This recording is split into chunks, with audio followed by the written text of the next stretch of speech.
Hello, everybody. My name is Genesis Moore, and welcome to Single in the City, where we are having conversations about what it is to be a single in the city, but most importantly, being a millennial single in the city and what that looks like. This season, we are talking about being a high value single in Christ. And we've got a lot to talk about. We want to just say thank you to everybody that's been contacting us through social media, using our hashtag Single in the City, following us at Hope TV. We are so grateful for you guys, and we are excited to have a great show. I have my beautiful co-host coming in. There she is, Miss Tiara Berry. Hey, girl, can you believe we are at episode 4 already? Wow. I feel like we're halfway through the season. And we barely, what was it, hit the nail on the head. We have so much to still unpack. Conversations like this could go on forever, but I'm so excited to have this discussions. Oh yeah, and what a beautiful discussion that we're having. So I guess we'll get right into it. Today, I'm asking for a friend. You know how we do. Is love transactional? Of course. What do you think? Of course. It is? Of course love is transactional. And I think that it's a good thing. It means that it's an exchange of something.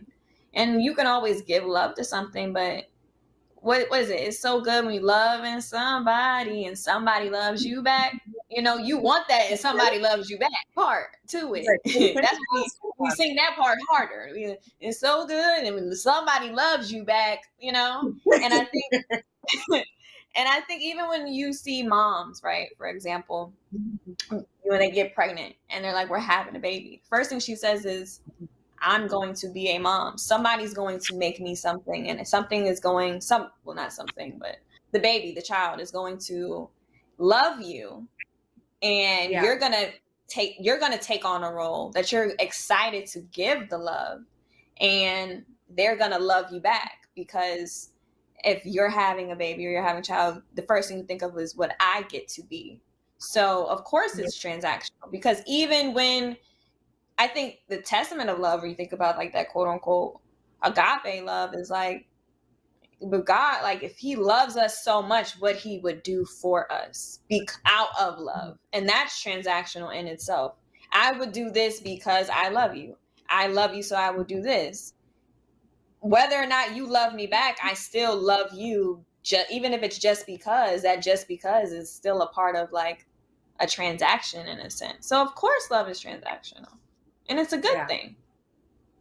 I love that. And I think that even goes, deeper to the ultimate sacrifice of, sending his son, Jesus Christ, to the cross, for our sins. That is, in fact, in using our words just to stay on topic, a transaction of the love, how much God loves us. But I guess my other follow-up question, because I believe love is transactional as well, right? Now, this is what I told my friends that I'm asking for. But I told them that, love is transactional and it comes in the base of a desire. So like how you were talking about the mother that has the baby. And the first thing that she says is, oh my gosh, this baby is going to make me a mother. So many things, especially when it comes to dating and choosing a spouse or choosing someone that you might want to spend the rest of your life with, is based on a desire that person feeds for you. Like you're desired in so many different ways. So then that kind of leads me to, if love is based in a desire and the things that we need, is that why you think sometimes people say like, the love changed? Or do you think that people change, their desires change, that in turn makes love change? Yeah. People's desires definitely change. Like somebody could, you could love, a lot of people love their children and not even want to be a parent. That's why you could have a mom who really, really loves you, but they at grandma's house because they don't love being a mother. They just love the child that they made. And that's a part of their own things that they deal with. It's nothing that the child did. So in a relationship, there's nothing you could do to make a man. He could still love you, have love for you. But to an extent, I think sacrificial love is what a person is willing to sacrifice or give up out of love. And that's what we see with Jesus going to die on the cross. That was love. Like, oh, this is real love. Because I know he didn't wake up like, I can't wait to do this today. So it's the things that you would do. And it's not even necessarily, I don't want to use the word selfish, because I feel like selfish can be good in a lot of ways. I don't want to say like, oh, he's being selfish or she's being selfish, but what they're willing to do and not to do to see you happy could change over time. And I think that they might have love, but their capacity to love you and the way that you desire to be loved can change. Okay. So in your definition, what is love? I feel like we just opened up the miseducation of Lauryn Hill. Remember when kids was in a classroom, he was like, "What's love?" I think love is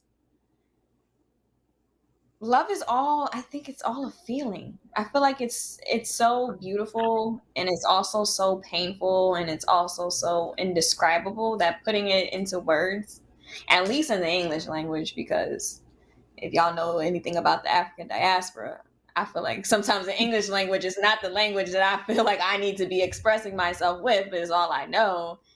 That it's hard to put it into words is what I'm trying to get at. Like, it's so much. It's so encompassing of like your heart and your brain and chemicals and the dopamine and serotonin, the reactions when you get when you're around people, and how babies love without even knowing anything, out of instinct for their mother, for this, and how long lasting love is. Even we talk about children, but even as we pass on, how we still love people who go on and pass away, and how we feel like they love us or how God loves us.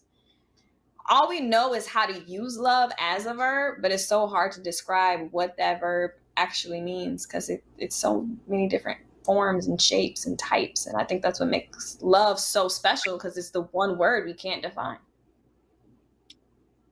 I would agree with that. And I think love is something where it's so full of so many different words. When I think of love, I think of, charity. I think of patience. I think of kindness, generosity. I think of, loyalty.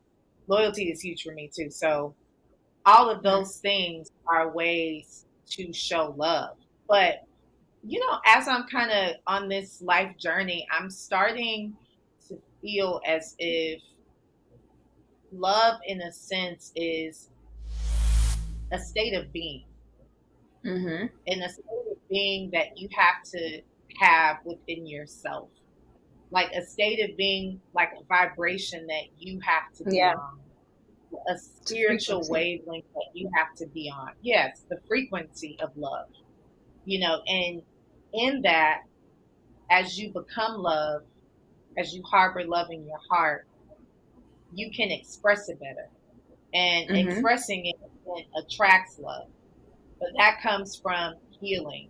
That comes from, getting to know yourself.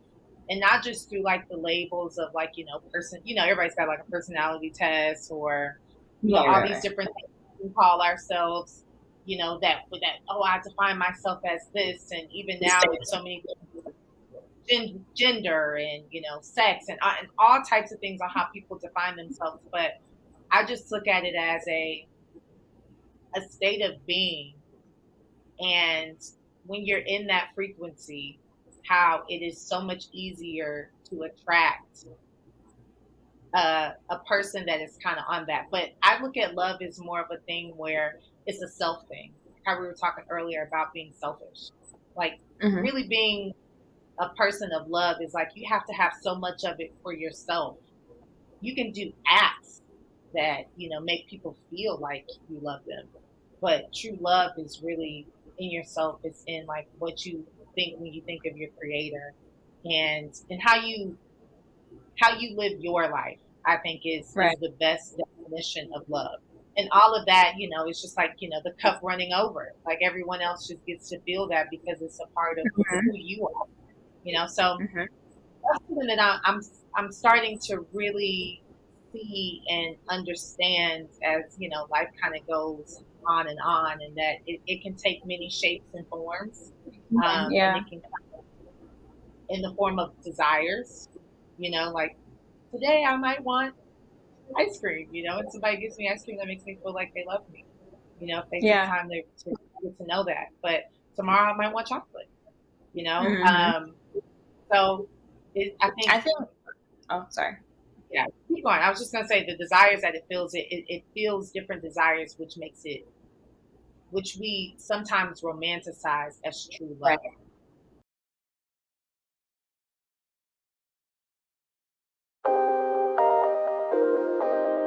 Every discipline starts with creating a habit. Find a plan that works for you. I know you can put a reminder in your phone, call so and so in 30 days.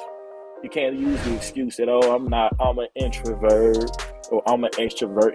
You know, stuff people like to say. Nah, if you're not outgoing, right, you better get going because that's the only way networking works.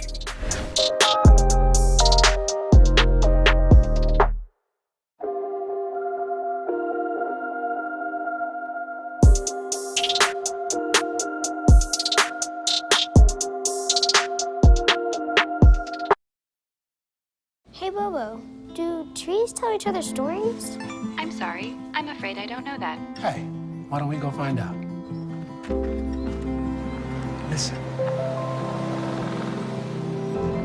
Do clouds take naps? I couldn't tell you. Dad, do stars visit their friends? Look.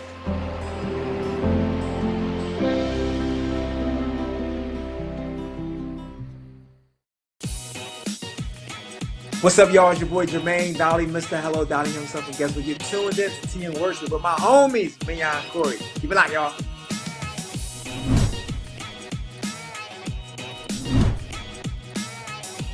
Hey y'all, it's Candy West, and you're watching Tea and Worship with Mignon and Corey.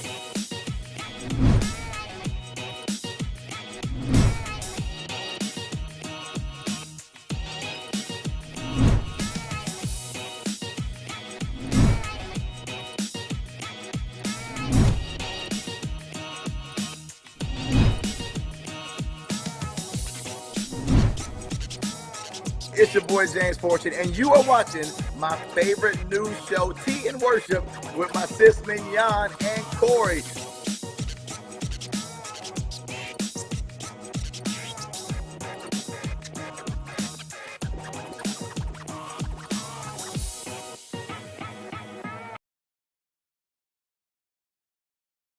I think with love, it's so easy for us to, and maybe because we're pessimistic by nature, I don't know, but it's so easy for us to know what love is not.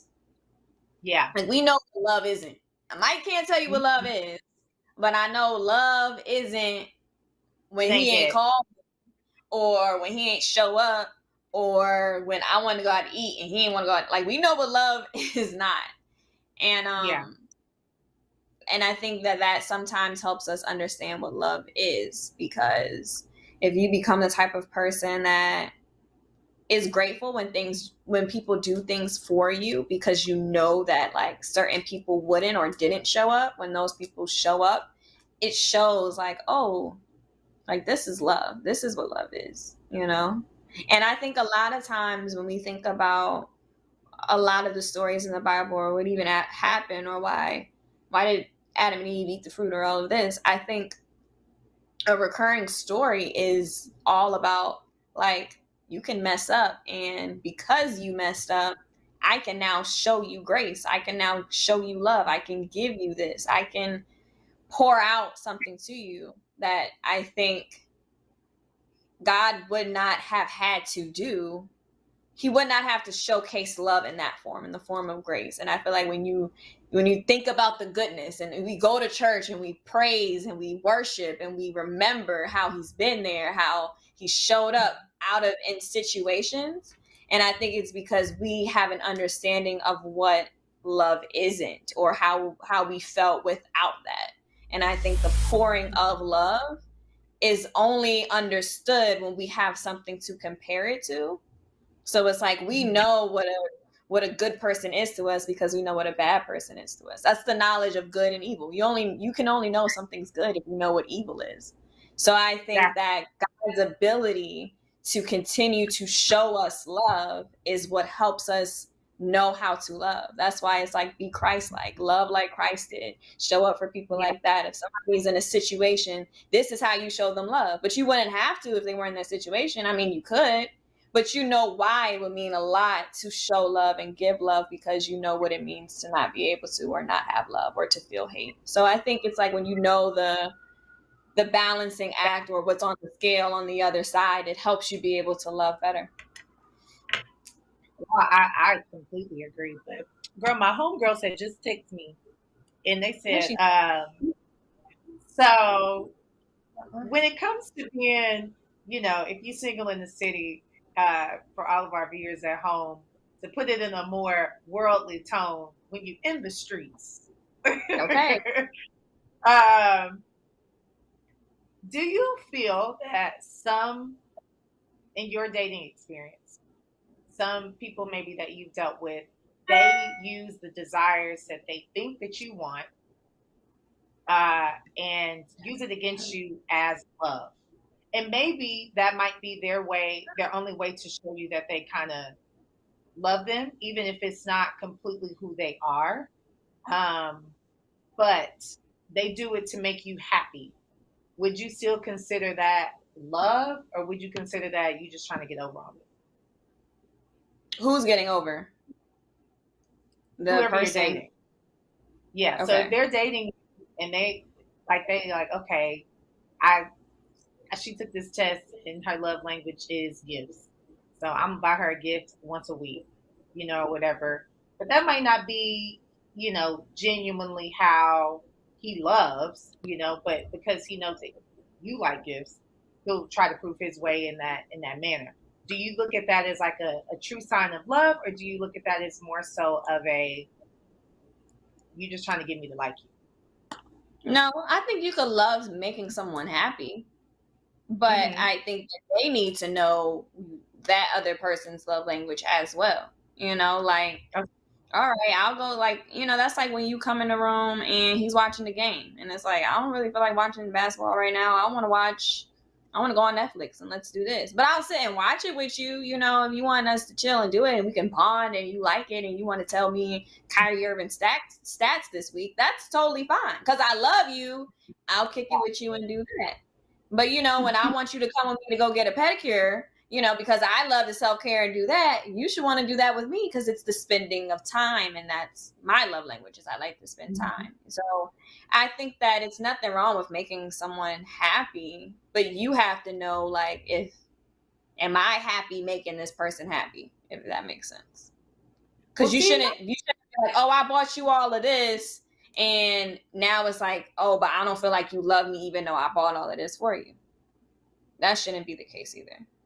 Well, see, that's where I think a lot of people, I've heard of a lot of couples struggling in that area, where maybe the way that person accepts love and they're more receptive to love is not always the way that person chooses to show love.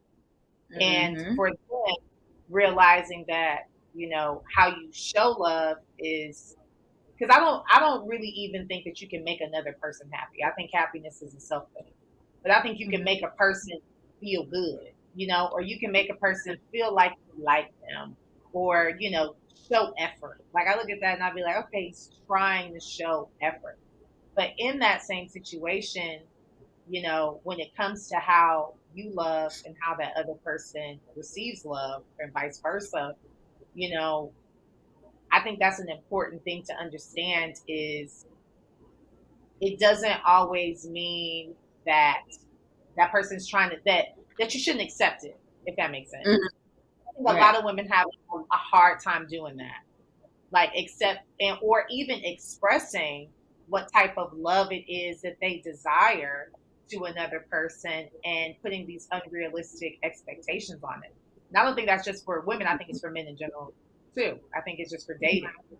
And so, which leads me to my next question for you, friend, is so when it comes to love, do you feel like people use those expectations? So, for example, we'll stick with that, buying gifts.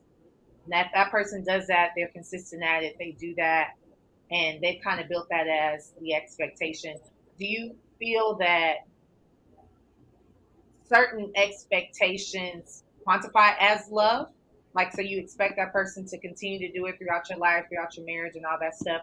But what else is there that kind of solidifies it and taking it from, an act to it actually being a feeling of love? Like, what does that look like for you? I think it's about how you pay attention and what you buy. Like, for instance, it's nice to get gifts, but if somebody picks out your favorite flower, or they be like, "Oh, I stopped at the Cheesecake Factory because I knew that your cycle was coming up, and I know you like cheesecake at this time of the month," and it's like, "Oh, like you really bought me some cheesecake," or it's like, "Hey, I know you normally go get your nails. You need your nails done, baby. Look, you need a fill-in. Like, I got you. Like, I'm gonna cash app you $50. Matter of fact, here's $100. Matter of fact, never mind." But you know what I mean? Like, they do this because they know your routine. They know what you like. They know what you're going through, how you feel during that time. They know what it would be that can make you smile. And that could be in the form of a gift. But like they say, it's the thought that counts. So when somebody gets something for you, that I think that you might be like, "Oh, he'll do it for me if I ask him." But it's the, hey, like, you didn't even have to ask me. I knew there's something you like, so I did it for you. To me, that's like, oh, that's love. That's like, I like that. I really do. Now, my other homegirl just texted me and said, when you in the streets, sometimes you have a nice fellow do some things like that for you, and they have the thought, but they might not necessarily be your first pick. How do you handle that? Is that it's about what you after. It's about what you after, because everybody ain't made for everybody, and that's okay. It could be somebody who loves you down and you just don't feel the same way, and you might like what they do for you, but if it ain't there, it ain't there, and you can't buy a heart. And so I think as long as you're transparent about the fact that I appreciate everything you do for me, but don't think that just because you did this, I'm obligated to look, act, and feel and treat you, like I'm your girl, then that's the part for your friend. Like, be truthful, be honest. If you still want to get what you get out of him, don't play yourself and say too much. But because you don't want to miss eat. I get that, girl. So play your cards right, but be truthful and honest, and don't lead people on too far along. Yeah. Don't have him shopping for engagement rings when you just want to go out to eat. It be real. It really do be like that though. In like the most Atlanta way I could say it be like that though. Where, get right. It's like, please don't make me do this to you, please. Okay, so I have this kind of like theory, right? That I think a lot of people, we've all seen it like throughout our lifetime because we're younger.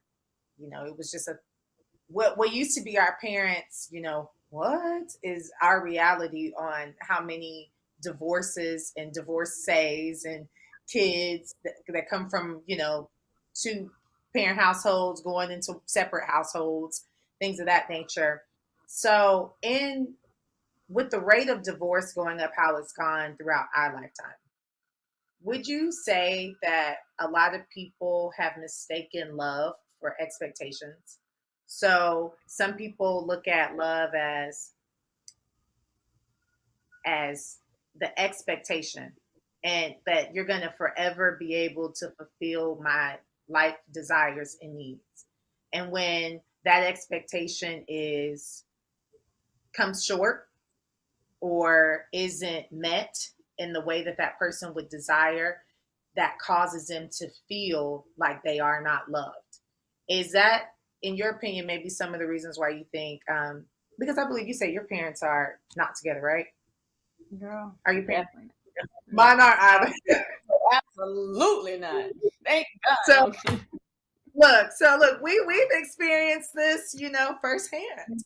So Yeah. in that, I ask again, like, do you feel like, even looking over just how history has come to a point, could the expectation of forever meeting a desire be the reason why a lot of people have gotten divorced? I mean, I know it can be, but I'd like for you to maybe share your viewpoints on that. Yeah, the funny thing about like divorce or even marriage is it's the idea of forever. And the idea of forever is scary to a lot of people because everything in life is finite except this idea of marriage. Even when you say till death do us part, you'd be like, but I don't really want to die though. So like we really gonna be together forever. And we don't live our lives every day thinking about our mortality. So when we get with someone and we're with someone and we think like, oh, I gotta be with you until I die, but I don't really think about my mortality, it feels like forever. And most of everything in our lifetime, we know about the end. Like at my job, like I look at my 401k and I'm like early career professional, and I'm already like, okay, so how many years I got to do this, and how much am I going to have my 401k by the time I retire and I'm done? Or when we get a mortgage, it's a 30-year mortgage. Or when we go through school, we get to the 12th grade, then we go to college, if we want to be a doctor, how long that's going to take. So much of what we have, we know the lifespan, or the lifetime of it. Except marriage. When you marry someone, it's like, I'm really gonna be with you forever. And that's crazy. Yeah,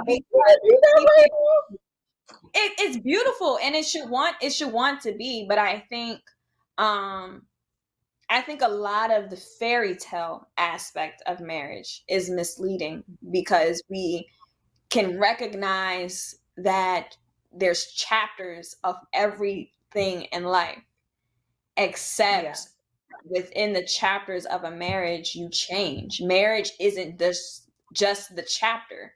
You go through life with a person. You go through being young. You go through getting older. You go through changing careers. You go through having kids and how that might change a person. You go through your mother's like, I'm looking at my dad like, wow, you're getting old. So it's like when you have to go through parents getting older, grandparents getting older, then you got to bury your loved ones. And that in itself, and then you get older and you don't get up as quick as you used to, and your back hurt now that you're 40. So I think you go through all of that, just life with a partner. Of course, each of you as individuals are going to change over the lifetime of a marriage. And I think that needs to be explored and appreciated. And that's why I see why people have couples counseling, because the person you marry is not the person that you sit next to 60 years later sipping orange juice. That's just not the same person. You've both gone through individual life experiences. You've also gone through experiences together, whether it be children or different things that you accomplished as a unit. But I think with marriage, we sell forever and we don't sell what forever really looks like. It's just the wedding and then, oh, they've been together 40 years. And it's like, it's a lot that goes into what's in between those two dates.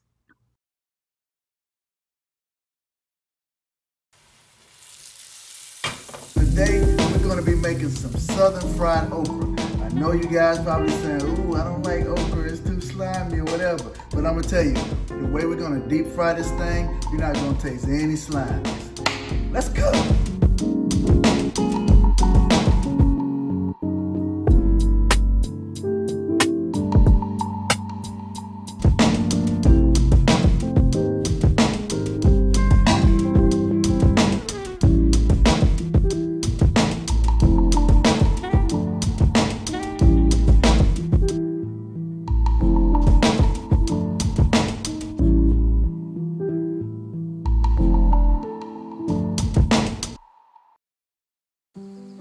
Hey, Dad, I need your help asking Jessica to prom.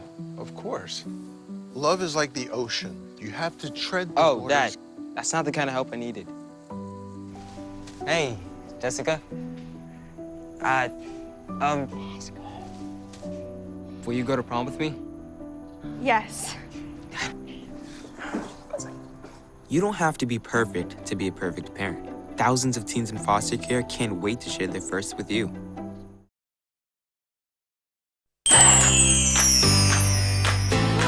We are still talking all about the season of fall.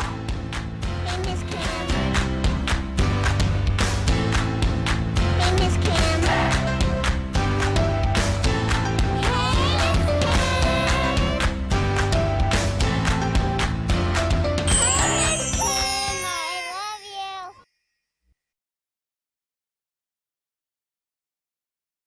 And I think with a lot of people, sometimes the expectation, even when we talk about what is love, it's like love does have an expectation attached to it. Of course, when you're talking about marriage, that's like a huge commitment that you walk into with someone, and the commitment is supposed to be forever. But I think for a lot of people, their expectations are built in their now and not who they're becoming. And I even have friends, where I tell them all the time, hey, you can't be so attached to who you are right now. It has to be somewhat more into like who you are becoming. And who you're becoming is what you see for your future and how you plan to see, your future with another person in your life. So I've even seen cases, which kind of brings me to another topic about like social media and what that looks like. How some people on social media are very much so, we talked about this, we're couples goals, we're this, that, and the third, and, we plan on being together forever. This is our love and Black love and love forever and all this other type of stuff. But it's like so based on the surface of what that person makes you feel now, the desires that they fulfill now. And in my opinion, like a lot of people from our age group, they kind of do base their lifelong desires on what they're getting now. And I think that's unrealistic, and it's also unfair to put those expectations onto another person without really having a true self-definition of what love is. Like if your love is patient, if it's kind, if it's generous, if it's all these different things, then it should have some flexibility in there. But I just think that, even just in our society and our culture, like we have no real room for grace. We don't allow a lot of room for flexibility. We don't allow a lot of room for forgiveness. We don't allow a lot of room for growth. And so the second that person kind of steps outside of that bounds of what we're used to, what we're accustomed to, it's like the whole thing crumbles. And I always say, people love through a lot of different things. I've known people that have loved through pain. They've loved through, addiction. They love through how they feel about one another when it comes to their physical, but never. And even in that, I always just say, whenever one person in that relationship decides to change and their desires change, that's when the relationship is over. And people get married based off of those things. So I think it just kind of, and I know we're wrapping up now, but I guess in my opinion, I just would say I'm learning to look at my own self-definition of love, what love looks like for me as a person, and the type of love that I give off. Not even just the type of love that I'm trying to attract, but just the type of love that I want to give, not just to somebody I'm dating, or somebody that I know or a friend, but people that I don't know. I think that is a part of being a Christian as well, is giving that love off to strangers and homeless people and people that you might feel like are less fortunate than you, but it should be a standard of love, that we define within ourselves that we give off. And so, that's no, that's good. And before we close, it's like with society and the way we learn love, it's so much that's taught to us, and then we see what happens within our homes. And I think a reason why divorce is so high now is another thing with society. I mean, now it's like, did y'all even get married? Or like something, it's like, what marriage? Like, we was just living together for 12 years. We ain't never married. And it's like, oh, y'all are like wifey this, hubby that, but y'all ain't even, okay. So I think when it comes to people being together and you're like, they were married, and the reason why they left is societal, because when my parents, were getting a divorce, I feel like a lot of times my mom's whole thing was like, well, I had you, so, we wanted to make it work for the kids. And now, some people be like, no, I ain't think about them kids. Like, I'm gonna go off and do my own thing. And look, babies, it's your new daddy. So now it's like, here your new daddy say, and they really be on that type of time, forget the marriage, this your new daddy. And like, I'm like, whoa. Yeah. So I think a lot of it is societal based. A lot of women, they making more money. They're not dealing with absent fathers. They'll either have you up for child support, or they be like, you know what, don't call us no more, I got it. And they step up to the plate. And it's unfortunate, but I think that a lot of the way we see love, perceive love, and give love is out of survival. It's out of feeling like we got to do what we got to do. And I feel like that kind of breakdown of, we can go into like the Black family and what that looks like for a 2-parent household. That's another story for a different day. But I think the overall breakdown of marriage has to do with the way we perceive what marriage is supposed to look like. And I think that if you actually get down to the nitty gritty of what do I want for myself? What do I see for myself? And do your goals and my goals align versus do we just surface level look good together? You could dress up a pig and it's still a pig. You can make things look good, but it's still going to be what it is.